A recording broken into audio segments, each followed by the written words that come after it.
शिव पार्वती के रूप में कार्तिक और गणेश का नाम आप सभी लोग जानते होंगे, लेकिन क्या आप जानते हैं इन दोनों के अलावा उनका एक पुत्र और भी था जो किसी देवता या भगवान के रूप में नहीं बल्कि राक्षस के रूप में जाना जाता है।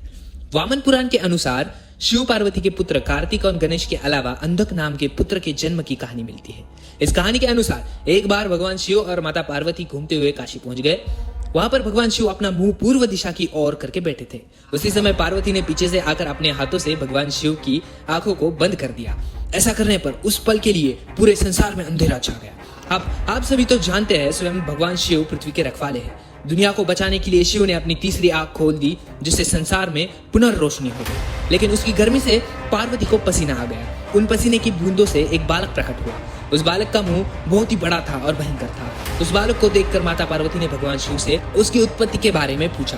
भगवान शिव ने पसीने से उत्पन्न होने के कारण उसे अपना पुत्र बताया। अंधकार में उत्पन्न होने की वजह से उसका नाम अंधक रखा गया। कुछ समय बाद जब दैत्य हिरण्यकश्यप भगवान शिव को पुत्र प्राप्ति के लिए वर मांगने लगे, तो भगवान शिव ने अंधक को उसे पुत्र रूप में प्रदान कर दिया। अंधक असुरों के बीच ही पला बड़ा और आगे चलकर असुरों का राजा बन गया। अंधक ने तपस्या करके ब्रह्मा जी से वरदान मांग लिया कि वो तभी मरे जब यौन लालसा से अपनी माँ की ओर देखे। अंधक ने सोचा था कि ऐसा कभी नहीं होगा क्योंकि उसकी कोई माँ नहीं है।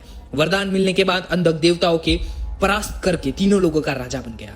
फिर उसे लगा कि अब उसके पास सब कुछ है, इसलिए उसे शादी कर लेनी चाहिए।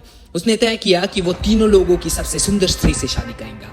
जब उसने पता किया तो उसे पता चला कि तीनों लोगों में पर्वतों की राजकुमारी पार्वती से सुंदर कोई नहीं है, जिसने अपने पिता का वैभव त्याग कर शिव से शादी कर ली है। वो तुरंत पार्वती के पास गया, उसके सामने शादी का प्रस्ताव रखा। पार्वती के मना करने पर वो उसे जबरदस्ती ले जाने लगा, तो पार्वती ने शिव का आह्वान किया।